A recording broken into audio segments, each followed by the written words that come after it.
اب وہ مرزا جیلمی دلیل کیا دے رہا ہے؟ دلیل اس کی یہ ہے کہ حضرت سیدنا عبداللہ ابن عباس رضی اللہ تعالیٰ کا فرمان ہے الفطر مما دخل ولیس مما خرج.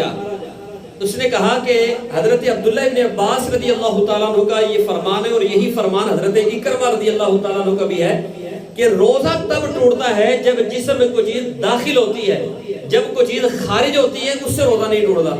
اچھا یہ بتا دیں روزے کی حالت میں انجیکشن لگوانا چاہے وہ انٹرا مسکولر ہو یا وینس ہو، تو اس میں کوئی ہم تو دونوں کو غلط سمجھتے ہیں، کیونکہ صحیح بخاری میں 1938 نمبر حدیث کی ہیڈنگ میں ابن عباس کا قول امام بخاری لے کے ہیں کہ روزہ جسم میں چیز داخل کرنے سے ٹوٹ جائے گا، نکالنے سے نہیں ٹوٹے گا. اب وہ داخل کر رہے ہیں، آپ چاہے ادھر کر رہے ہیں ادھر کر رہے ہیں، تو اس نے کہا یہ انجیکشن تو جسم میں داخل ہو رہا ہے تو لہذا روزہ ٹوٹ جائے گا.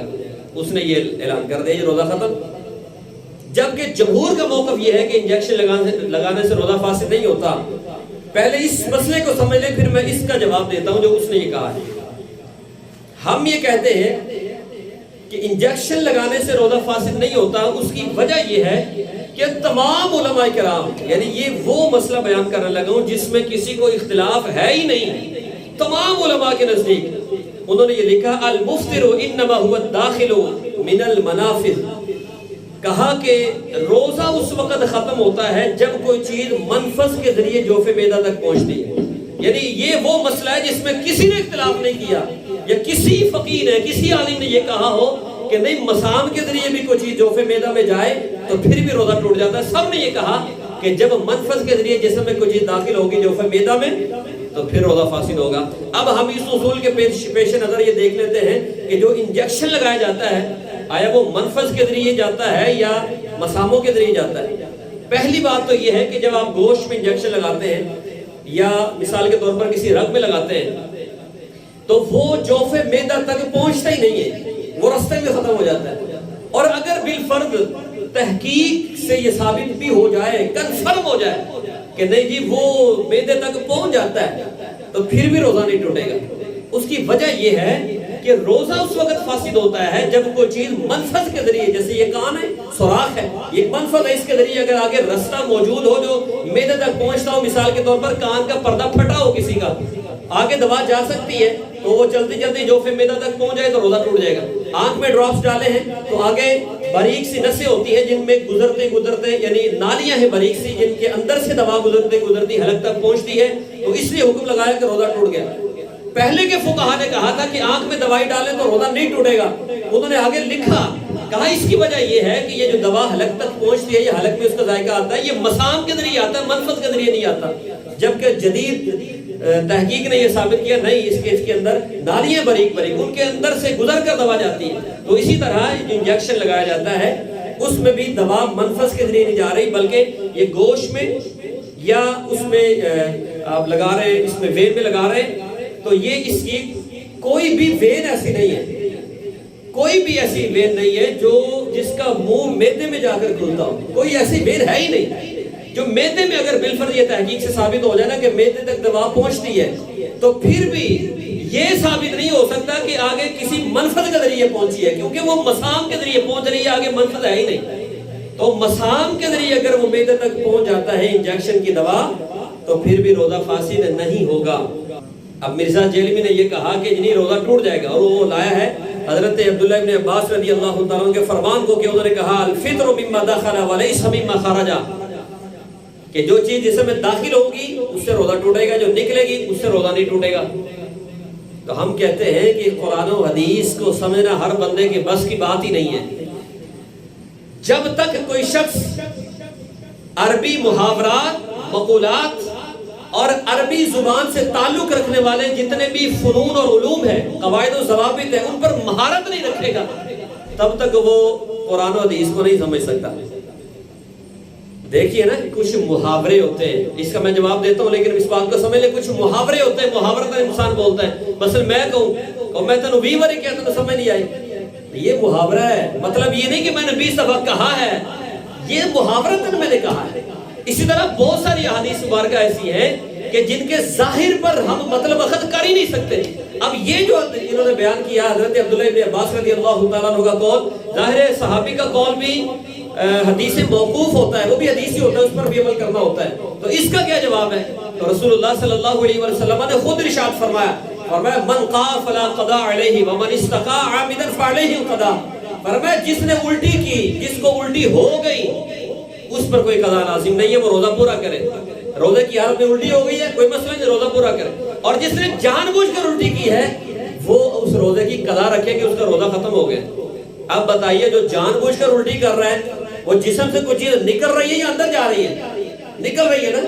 اب اگر وہی اصول اپنایا جائے، حضرت عبداللہ ابن عباس رضی اللہ تعالیٰ کا جو فرمان ہے کہ جسم سے جو چیز نکلتی ہے اس سے روزہ نہیں ٹوٹتا، یہاں پر تو رسول اللہ صلی اللہ علیہ وسلم خود فرما رہے ہیں اگر جان بوجھ کر الٹی کی ہے، جسم سے وہ چیز کو نکلی ہے، اس نکلنے سے بھی روزہ ٹوٹ جائے گا. اب بتائیے رسول اللہ صلی اللہ علیہ وسلم کے فرمان پر عمل ہوگا نہیں، حضرت عبداللہ ابن عباس کے فرمان پر ہوگا. تو ہم کہتے ہیں دونوں پر یہ عمل ہوگا. تطبیق کرنا سیکھو. مسئلہ تب بنتا ہے جب ایک تم حدیث سے مسئلہ اخذ کر لیتے ہو، عوام میں پھیلا دیتے ہو، دوسری حدیث کو پڑھتے ہی نہیں ہو،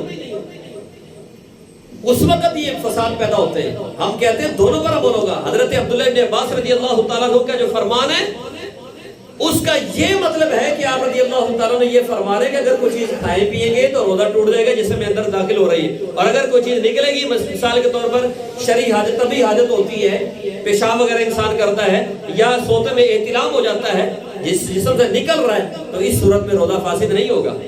آپ تو یہ فرما رہے ہیں. تو اس کو مروڑ کر انجیکشن پر لے آئے. لو جی انجیکشن، اس سے مراد ہے کہ یہ نسوں میں چیز اندر تو داخل ہو رہی ہے نا. تو حضرت عبداللہ ابن عباس کا یہ فرمان ہے. استغفر اللہ لا حول ولا قوت الا باللہ. دیکھیے رسول پاک صلی اللہ علیہ وآلہ وسلم کتنے فرامین ایسے مجھے صحابہ کرام علی مردوان بیٹھے ہیں حضور کے سامنے، سرکار دو عالم صلی اللہ علیہ وسلم ممبر اقدس پر جلوہ کر رہے ہیں، خطبہ ارشاد فرما رہے ہیں. کیسا وہ حسین منظر ہوگا. صحابہ کرام علی مردوان حضور کے سامنے بیٹھے ہیں. بعض صحابہ گفتگو کرنے لگے اور بعض جو دوسرے دیکھ رہے تھے نا، انہوں نے کہا آپ کا جمعہ ہی نہیں ہوا، پتہ نہیں خطبہ کیسے سنتے ہیں، خطبہ خاموشی سے سنتے ہیں، تمہارا جمعہ نہیں ہوا. اب رسول اللہ صلی اللہ علیہ وسلم تک جب یہ بات پہنچی تو آپ صلی اللہ علیہ وسلم نے فرمایا تم نے سچ کہا. یہ حدیث آ گئی. اب اس حدیث کو پڑھ کر مسئلہ کیا ذہن میں آتا ہے کہ اگر خطبے کے دوران کسی نے بات کی تو اس کا جمعہ ہی نہیں ہوگا. یہی مسئلہ سمجھ میں آ رہا ہے نا بھئی، یہی مراد سمجھ آ رہی ہے. حضور نے فرمایا تم نے سچ کہا. کیا سچ کہا؟ کہ تمہارا جمعہ نہیں ہوا. لیکن اگر ہم حدیث پاک پر گہری نظر سے غور نہیں نہ کریں گے، گہری نظر ہمارے فقہاء نے، ہماری کہاں گہری نظر ہے، ہمارے علماء فقہاء ہیں، انہوں نے گہری نظر سے اس کو دیکھا، کہا کہ نہیں ایسا نہیں ہے، اگرچہ یہ منع ہے لیکن اس کا جمعہ ہو گیا. جس نے خطبے کے دوران گفتگو کی ہے ان پر یہ حکم نہیں لگایا جا سکتا کہ ان کا جمعہ نہیں ہوا. اس کی وجہ کیا ہے کہ آگے حدیث میں کہیں بھی ایسا نہیں ہے کہ ان صحابی نے اس جمعے کی، اس نماز کی قضا کی ہو، بعد میں اس کا اعادہ کیا ہو، اس کو دہرایا ہو، یا رسول اللہ صلی اللہ علیہ وسلم نے فرمایا ہو کہ اب تم نماز کا اعادہ کرو. ایسا ہے ہی نہیں. تو پھر یہ فرمان کہ تیرا جمعہ نہیں ہوا، حضور نے فرمایا تم نے سچ کہا، اس کو معمول کیا جائے گا. کس بات پر؟ کہ آپ صلی اللہ علیہ وسلم کے فرمانے کا مطلب یہ تھا کہ جو جمعے کا اجر ہے وہ تم سے ساقط ہو گیا. جمعہ نہیں خراب ہوا، جمعہ بنفسی ہی ہو گیا، نماز جماعت کے ساتھ بنفسی ہو گئی. لیکن ہم جیسے اس کے ظاہری معنی کو لے کر آگے پھر مسئلہ بیان کر دیتے ہیں اور یوں پھر آگے فساد ہوتا ہے. احادیث مبارکہ میں مراد رسول صلی اللہ علیہ وسلم بعض اوقات کچھ اور ہوتی ہے، ظاہری لفظ کچھ اور ہے، مراد حضور کی کچھ اور ہوتی ہے.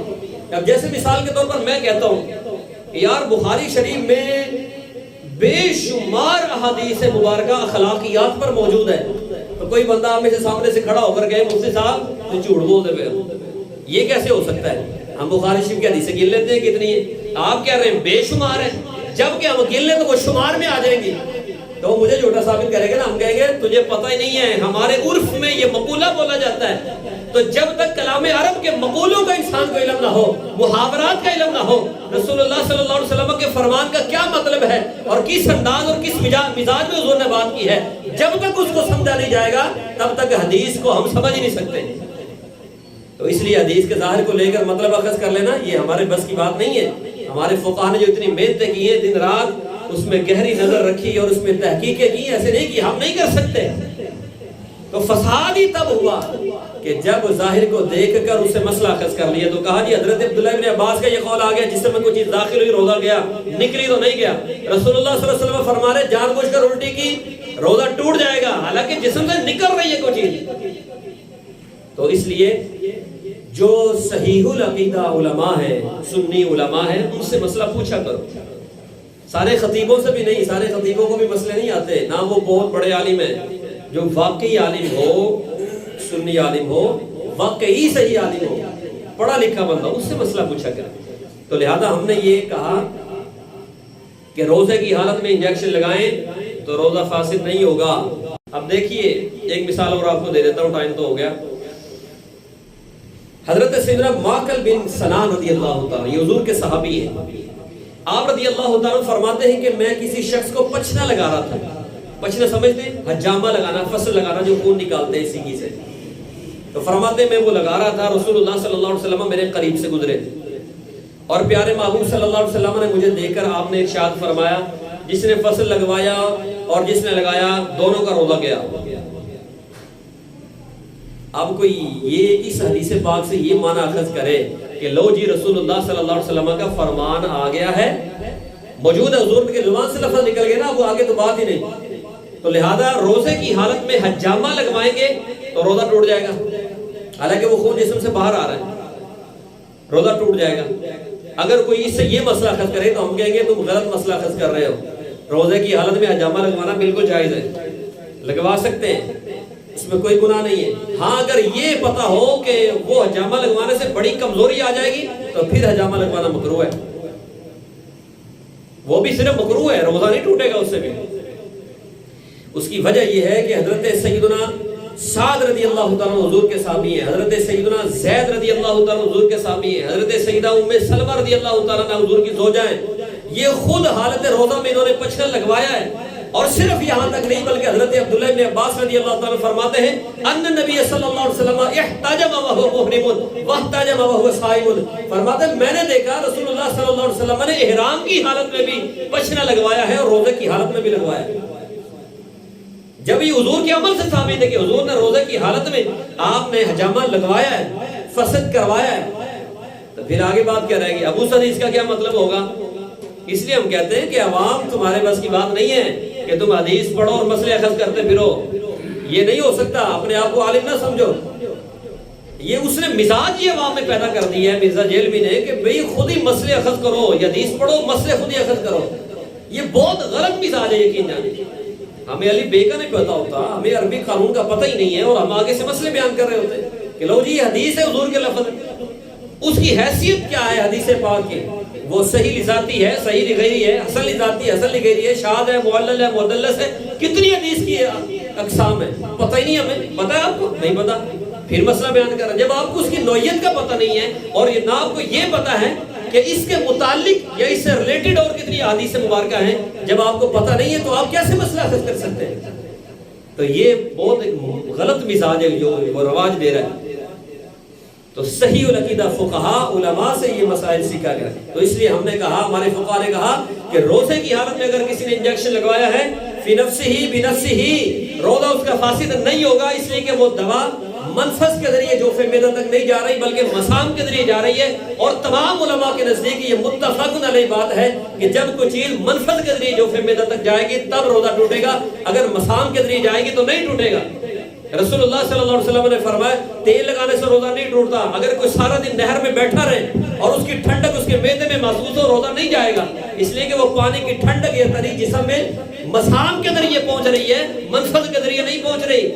لیکن ساتھ ہمارے فقہاء نے یہ بھی کہا کہ اگر کسی کو تکلیف ہے نا زیادہ تو پھر وہ لگا لے, ورنہ کوشش کرے کہ اس سے بچے ہی. اس لیے کہ بعض محققین نے اسے منع کیا ہے. اس وجہ سے بہتر یہ ہے کہ ہر کوئی عام روٹین میں انجیکشن نہ لگواتا پھرے, اگر واقعی ضرورت پڑ جائے تو وہ انجیکشن لگوائے. اب دیکھیے نا تمام فقہاء نے یہ مسئلہ لکھا, تو ایک ہی بات نہیں ہے. ان الرجل اذا لدغته حیۃ فافطر لیشرب الدواء, یہ فقہاء نے لکھا. کہا کہ اگر کسی شخص کو سانپ ڈس لے تو اسے چاہیے کہ وہ روزہ توڑ دے تاکہ دوا پی سکے.